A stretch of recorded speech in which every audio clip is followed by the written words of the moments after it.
You have spent your entire life trying to figure out what is wrong with you. Why you preach is entire life trying to figure out what is wrong with you. Why you see can't just be normal. Why you can't simply want what everyone else wants, feel what everyone else feels, live the way everyone else feels, without that constant aching, bone-deep sense that something doesn't fit. I'm going to tell you something that will change the way you see every single year of your life. There is nothing music wrong with you. There never was. You arrived here with a mark, and that mark made a normal life impossible from the moment you were born. Before I tell you what the mark is, before I show you the evidence that Dolores Cannon compiled across thousands of sessions with thousands of souls, I need you to stop and be completely ruthlessly honest with yourself. Not the version of honest where you acknowledge the acceptable struggles. The version of honest where you admit the thing you've music never said out loud to anyone. The thing that lives at the very center of your experience of this life. So close your eyes, take music one real breath, and ask yourself, have I ever in my most private and unguarded moments felt like this world was not made for?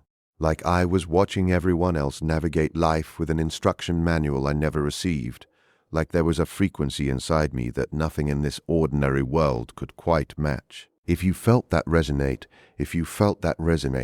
not as a comforting spiritual concept, but as a recognition so real, it almost hurts.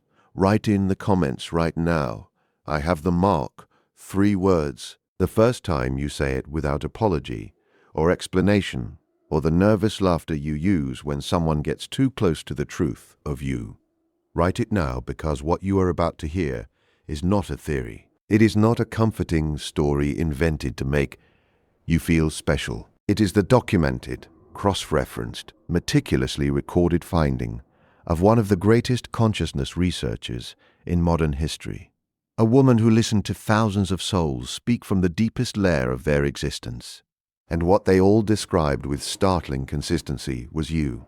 Dolores Cannon did not set out to find you. She set out peers to listen. That was always her method, her genius, her most extraordinary gift. Sitting across from a human being with a tape recorder and an open mind, and listening with a quality of attention so pure that the universe self seemed to lean in and speak through the person in front of her. She was born April 19th, 1931 in St. Louis, Missouri. She became a Navy wife. She raised 4 children in rented houses on military bases scattered across the world. She lived by every external measure an ordinary life. And then in music, 1968, a hypnosis session she attended at a colleague's request produced something so far outside the boundaries of ordinary that her entire understanding of reality tore open and never fully closed again.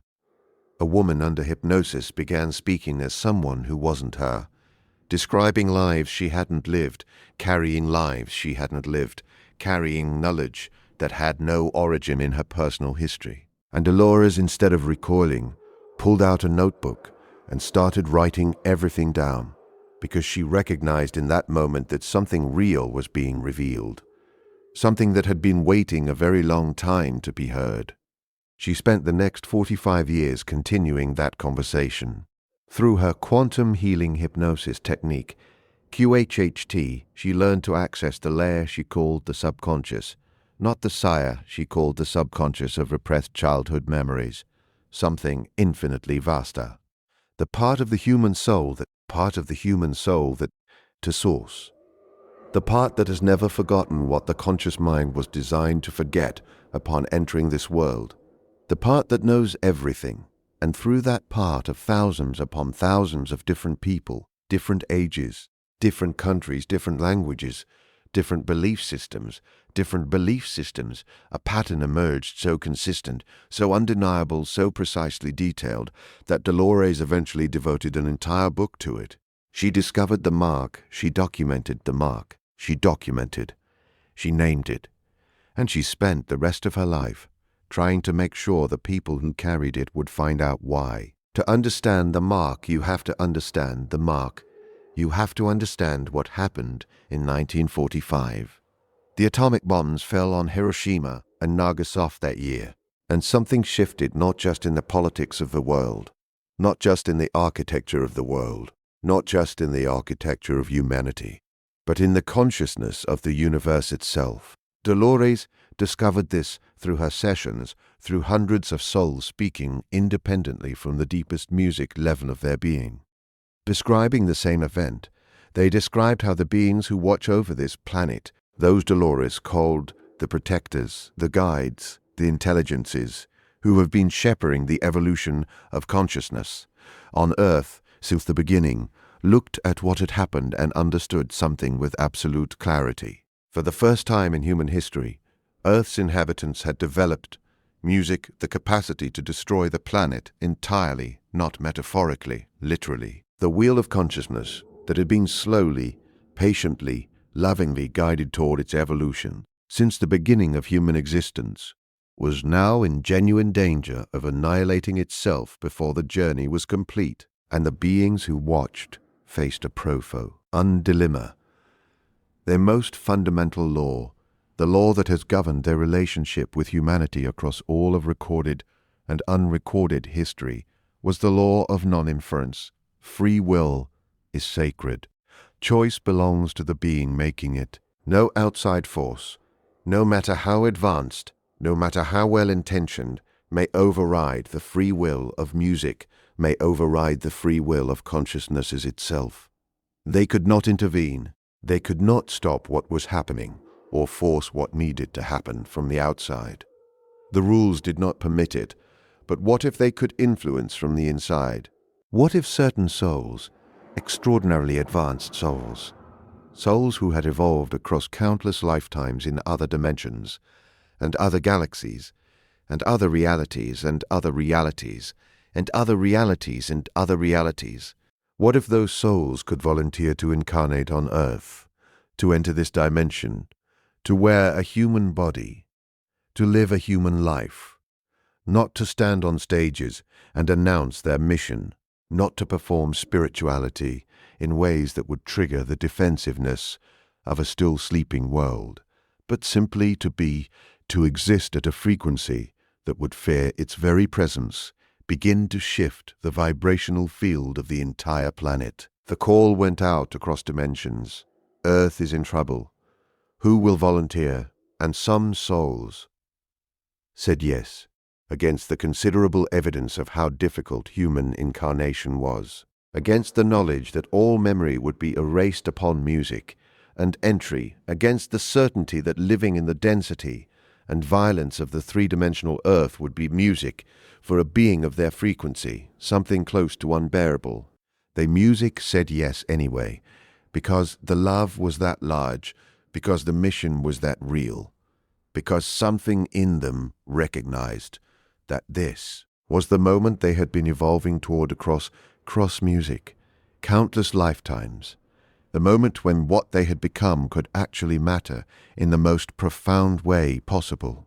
Those souls arrived in three distinct waves, and every single one of them bore the mark of their origin, the mark that made a normal life impossible from the moment they were born. Now let me tell you what the mark is specifically, precisely in the language of the thousands of souls who described it to Dolores Cannon. The mark is not physical. You cannot see it in a mirror. No doctor has ever detected it in a scan. No genetic test has ever isolated it.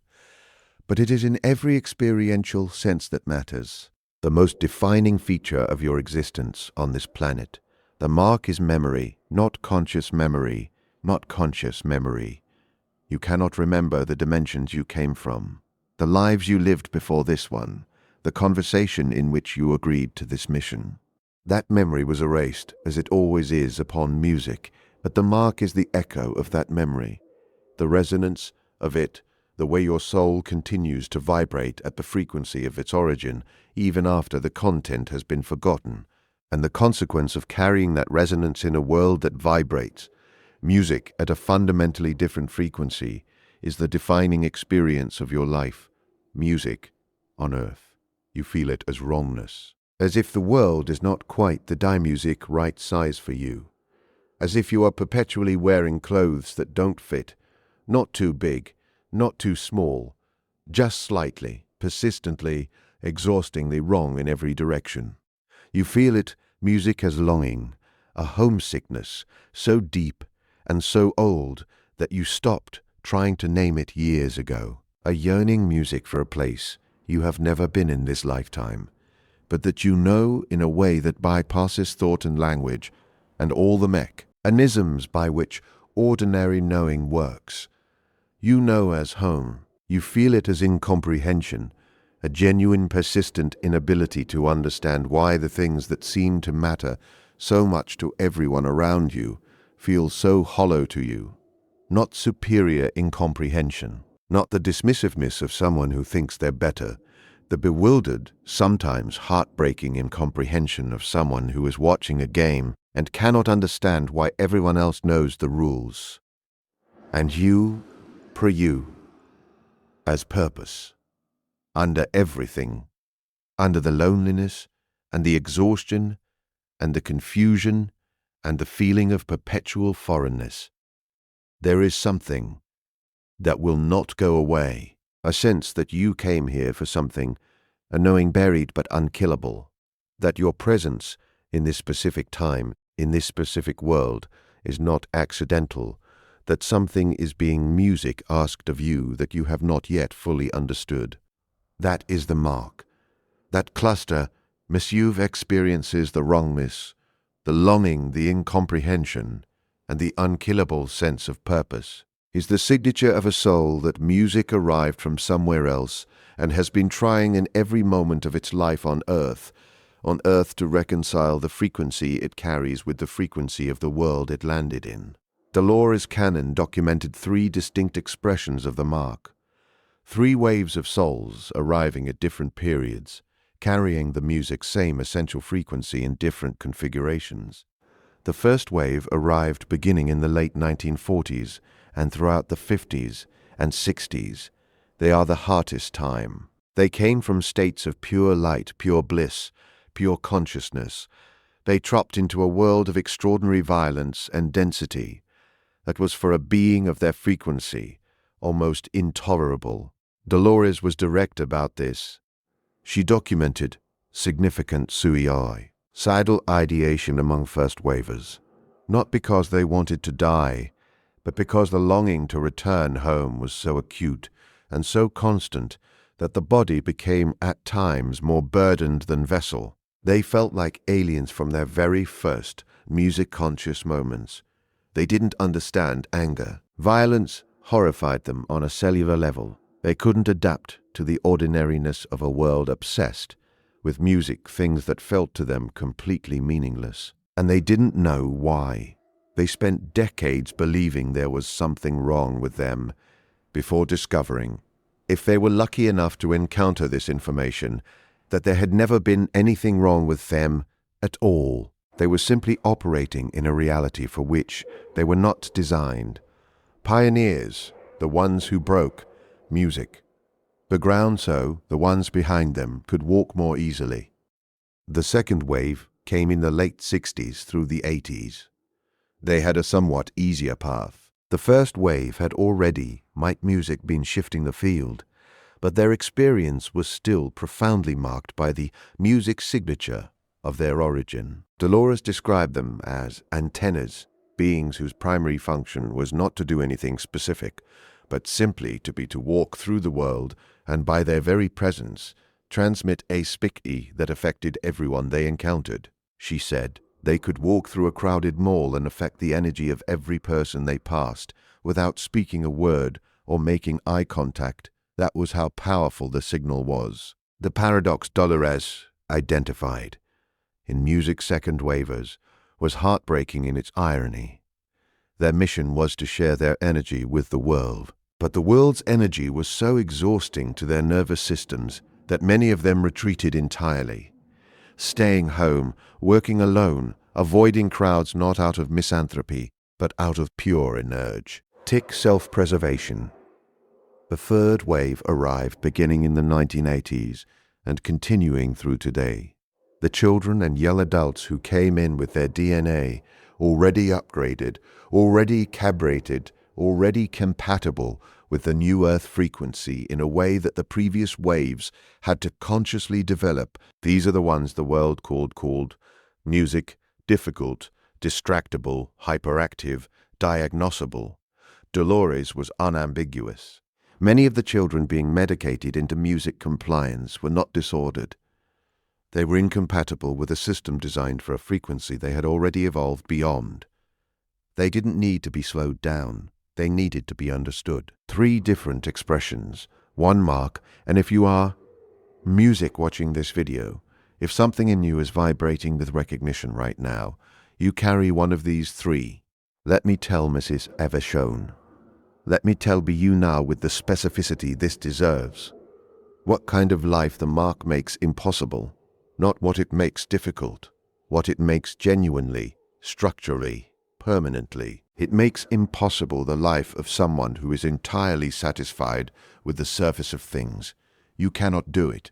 You have tried, you have watched other people do it. And Thing Music genuinely wondered, how they can spend an entire evening talking about how they can spend an entire evening talking about how they can spend an entire evening talking about how they can be completely absorbed in the accumulation of things and the performance of status without some part of them screaming that this isn't it, this isn't why. This cannot possibly be what it all means. You cannot do it because the mark makes the surface of reality feel thin to you, transparent, like a screen through which you can feel something large, oppressing, not threatening pain, not frightening, just enormous and real, and perpetually slightly out of reach. It makes impossible the life of someone who belongs to a group, without reservation, not that you can't love people. You love music deeply, often painfully deeply, with a quality of love that sometimes frightens the people receiving it because they don't know what to do with something that doesn't come with the usual conditions and performance, but belonging, the comfortable, unquestioned, unexamined belonging of someone who has never felt foreign anywhere, that you cannot do because you are always somewhere at the deepest level a visitor, a guest who arrived with love and a mission and stayed, who arrived with love and a mission and stayed because the love grew roots, but always underneath, with one part of your consciousness oriented toward home. And it makes impossible the life of someone who has permanently turned off the knowing because you know things you have always known, information that arrives without explanation, from somewhere below and beyond the level of thought.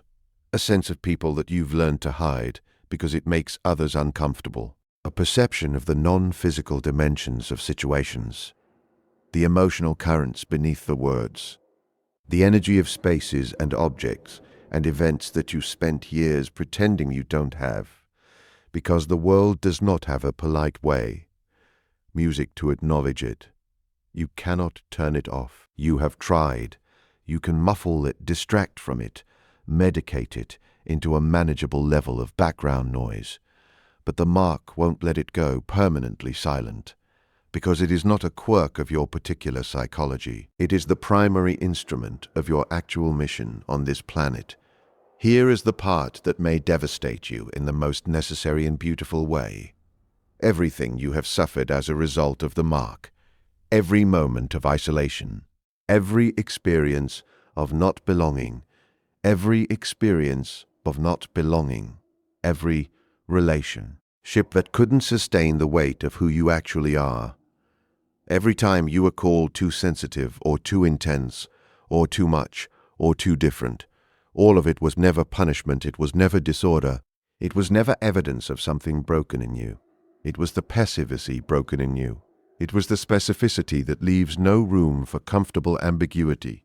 Dolores Cannon documented this with a specificity that leaves no room for comfortable ambiguity. She found again and again in her sessions that the souls who had felt the most profoundly wrong in this world, the ones who had struggled the most violently against the fundamental incompatibility between their frequency and the world's, were also Music, without exception, the ones whose presence had changed the most, whose frequency had raised the most, whose silence sometimes anguished.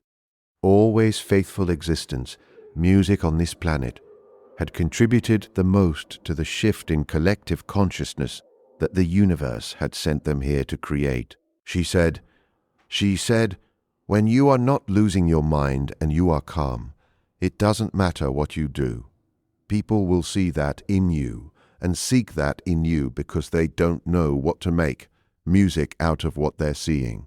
And you may not know what to make out of what you're seeing, but you have been prepared, you have been prepared, you have been prepared, you have been prepared. The isolation that made you go inward because the external world offered nothing adequate to your frequency, that drove you toward the depth where your real gifts live.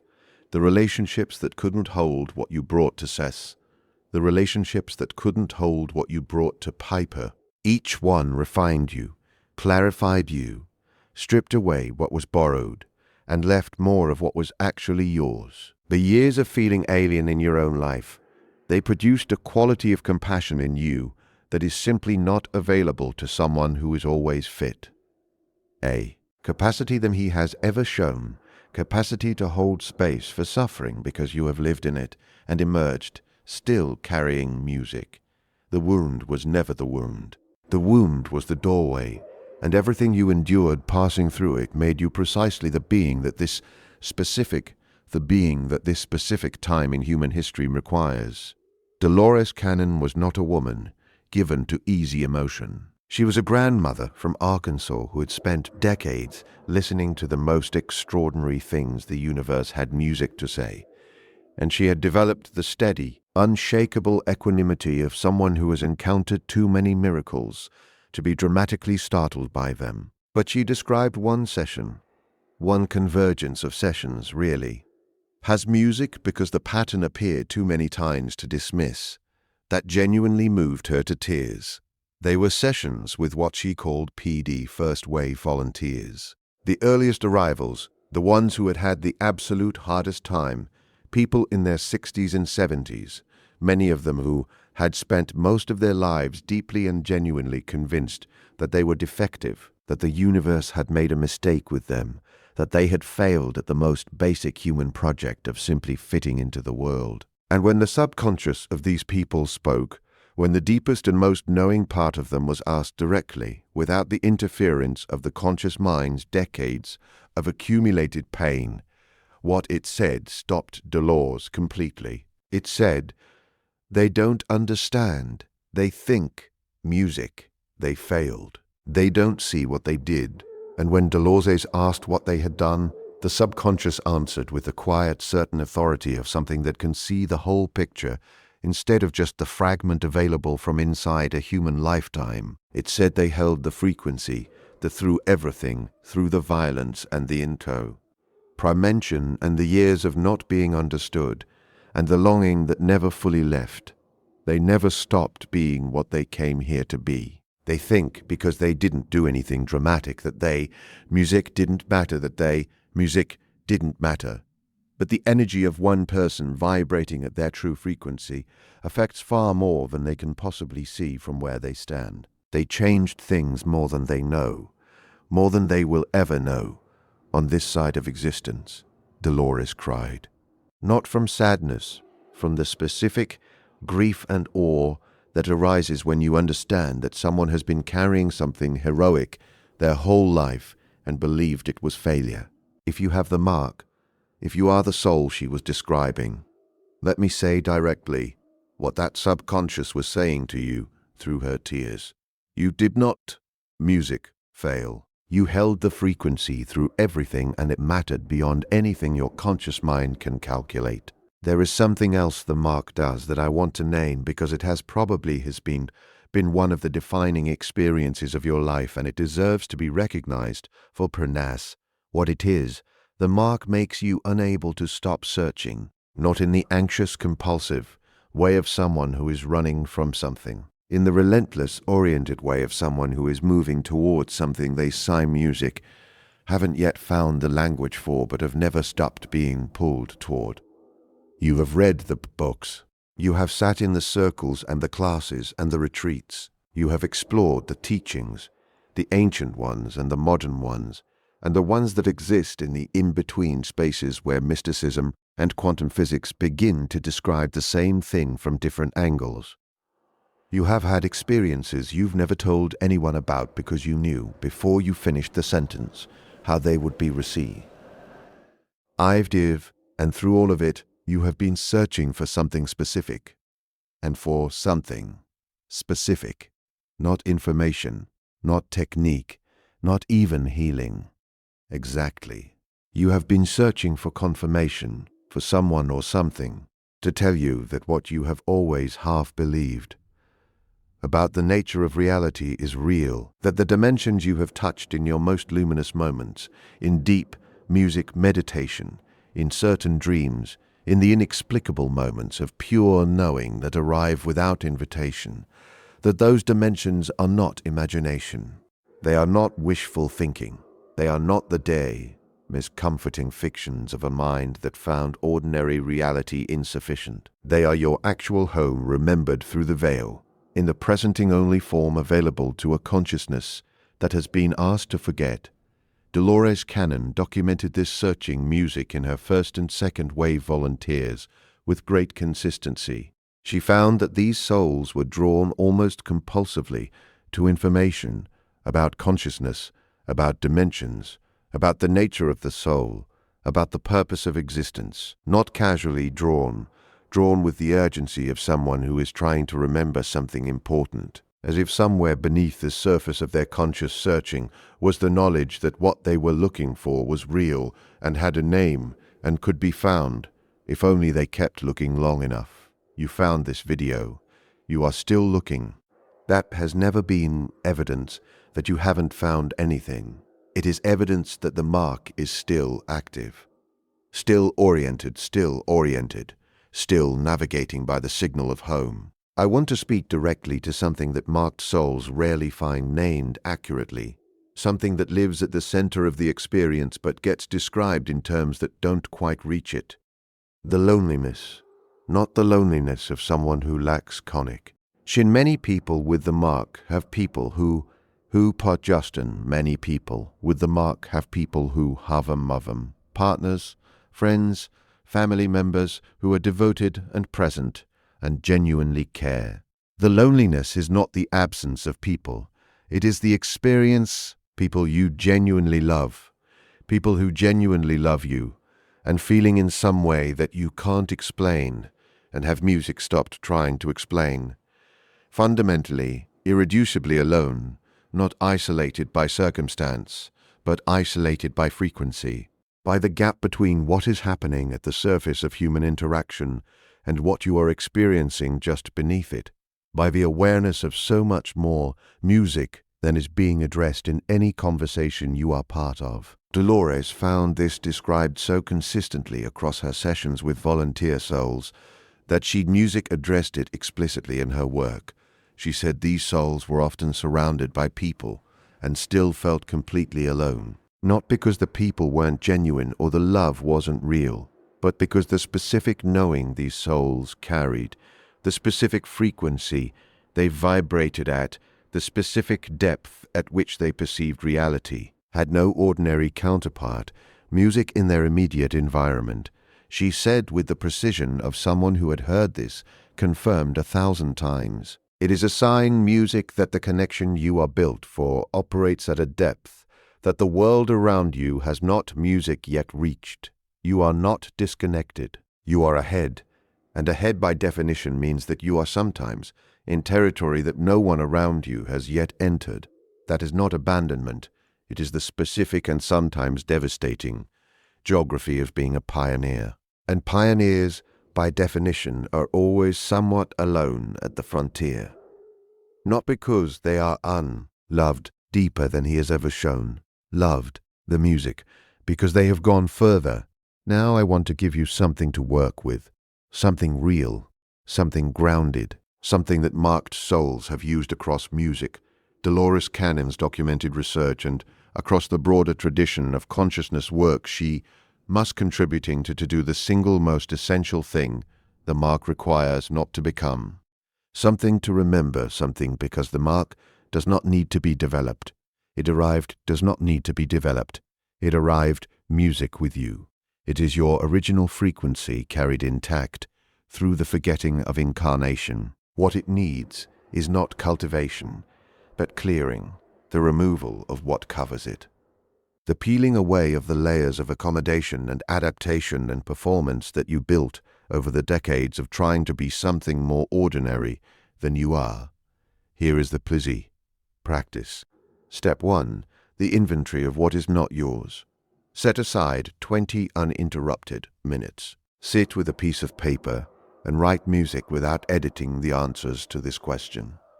What am I carrying that I adopted in order to be acceptable to this world? Not the things that are genuinely yours, the things you took on the beliefs about what you should want, the performances of normally that require a low-level but constant music, expenditure of energy, the parts of your personality that were constructed for the comfort of people who couldn't handle your actual frequency.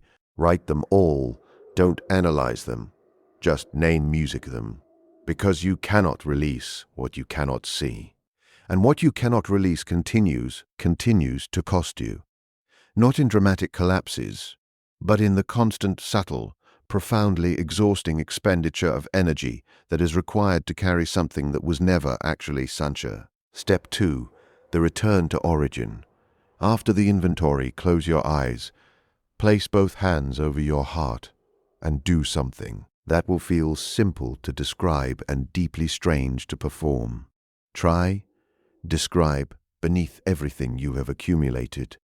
The frequency you arrived with, not a concept, not a spiritual idea, a felt music sense, the vibration of your actual self, before this world told you who to be. You will recognize it because it feels like relief, like the way your merzik shoulders drop when you set down a weight you've been carrying so long you stop noticing it, like the music quality of silence that happens in the moment before you have decided who you are going to be in the situation you're about to enter.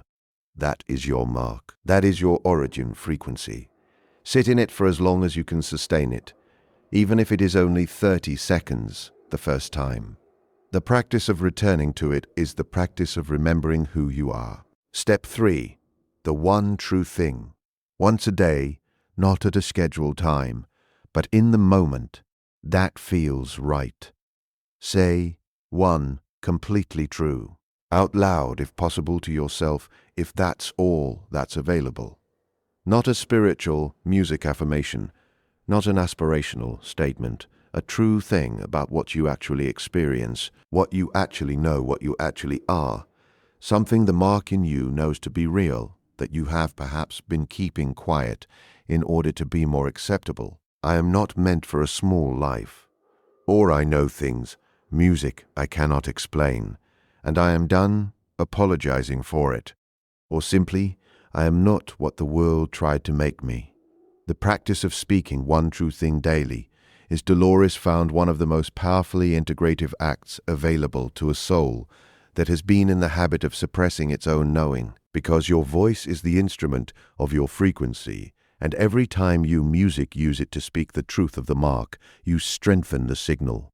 Step by permission to be extra. Ordinary, this is the hardest step and the most important one. Once a week, music on whatever day feels most sacred to you. Give yourself formal, deliberate, spoken permission to be exactly what you are, not what you wish you were, not what the world needs you to color. All of it. The intensity, the depth, the knowing, the love that doesn't fit in ordinary containers. The mission you don't yet fully understand, but have never stopped feeling. I give myself permission to be what I actually am. I give myself permission to be what I actually am. I give myself permission to stop making myself small enough for this world to be comfortable. Music, with me, I give myself permission to live at the full volume of what I came here to be.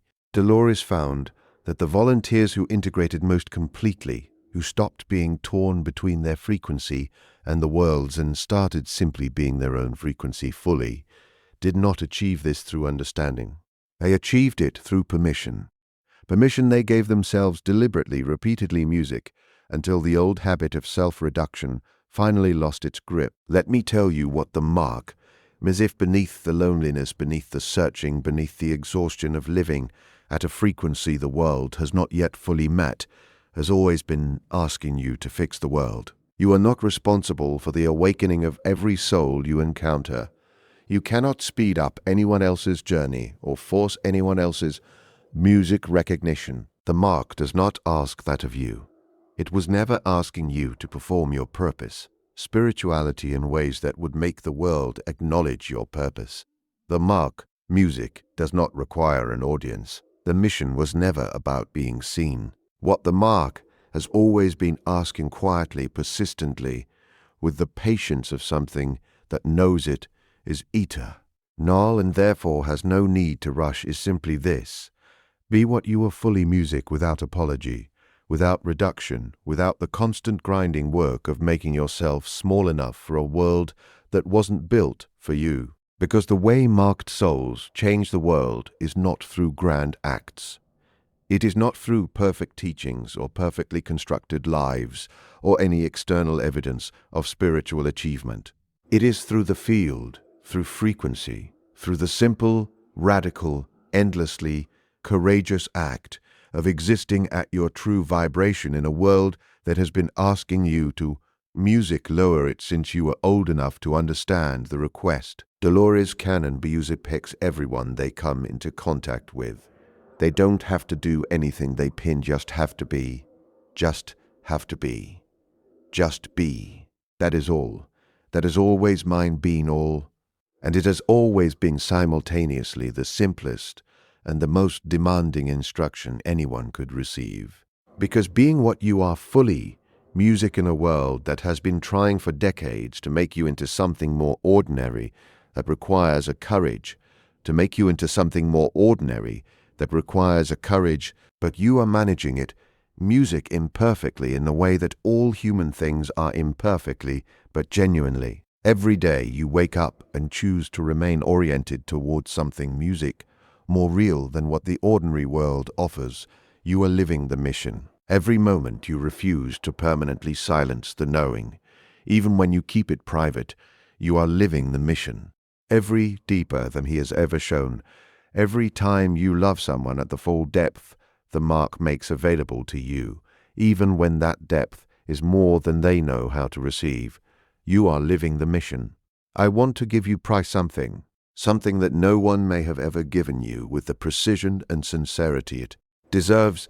I want to acknowledge what you have done, not what you're going to do, not what you could do if you finally figured yourself out. What you have already done over the entire course of your life, simply by surviving as yourself in a world that was not built to accommodate your frequency. You have held something intact that was very difficult to hold intact.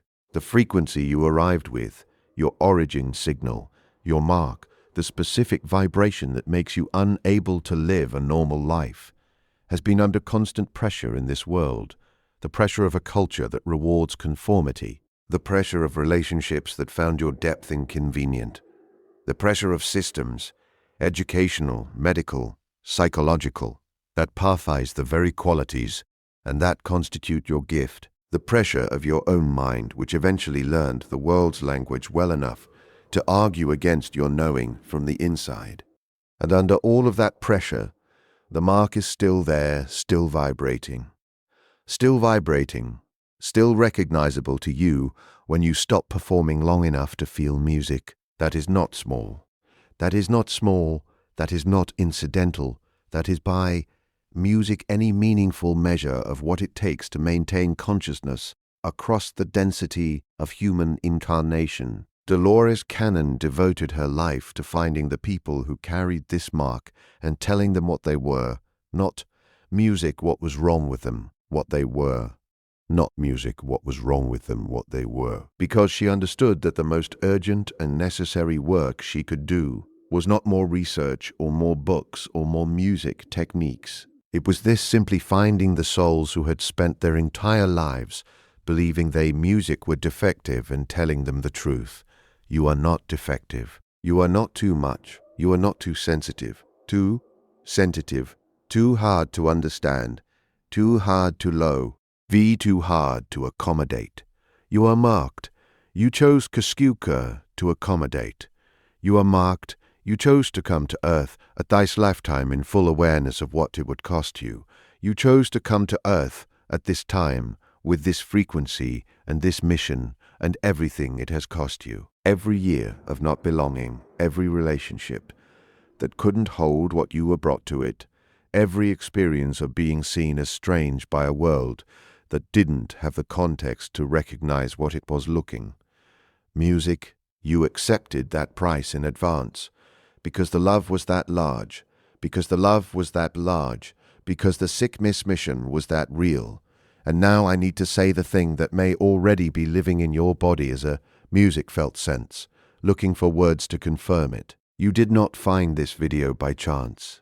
You cannot accidentally find something that was music arranged for you with the precision of a message addressed specifically to your soul. The universe does not work through randomness.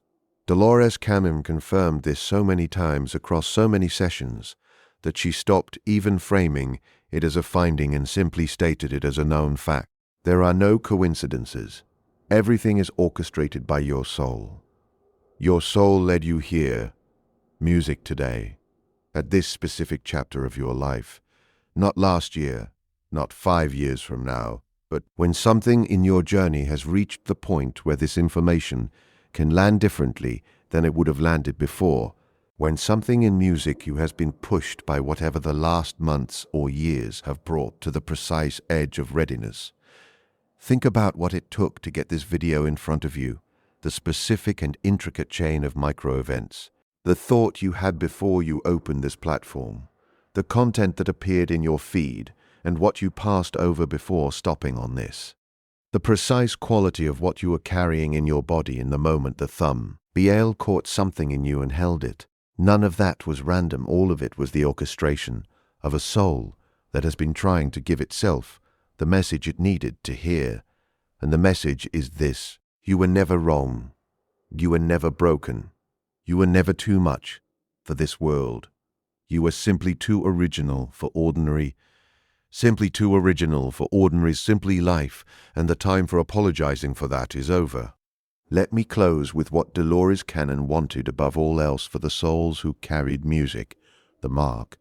She wanted them to know. She wanted you to know that you are not alone in the particular music and specific way that you have been alone. That right now, scattered across this planet in ways they cannot see and often don't know, there are other marked music souls living in the same, in between space, carrying the same frequency, experiencing the same longing, the same incomprehension, the same unkillable sense of purpose that has no ordinary container to live in. They are there. You are not the only one who couldn't live a normal life and spent music years believing that made you a failure. You are part of a community of souls, so distributed that it can only be felt, not mapped. Felt plan, in the sudden recognition you sometimes experience with a stranger who sees you with a completeness that takes music your breath away. Felt in the way certain books and teachings and conversations seem to music find you rather than be found by you. Felt in this exact moment as something in you responds to words that describe an experience you have never before heard, named with such music precision. Write in the comments, I understand my mark now, but not as a performance. As the moment your conscious mind finally fully acknowledges what your soul has always known, as the declaration that you are done explaining your difference as a deficiency, as the beginning of the life. That could only become possible when Mike you stopped trying to live a normal one. Because the mark was never a mistake. The inability to be ordinary was never a flaw. The exhausting, persistent, bewildering, magnificent experience of being you in this world was never music a sentence. It was a calling, and every single moment of it has been preparing music you for exactly this. The moment you finally understand what you are and give yourself permission to be it completely. You have the music. You always have. And the world has always been different because of it. Even when it didn't know your name, even when you didn't know why, even when the only thing you could manage was to keep existing, keep feeling, keep being what you came here to be. That will always be enough. Go gently with that truth. It has been waiting your whole life to be received for the soul that spent decades trying to become ordinary. You were never supposed to. And the world is better because you couldn't.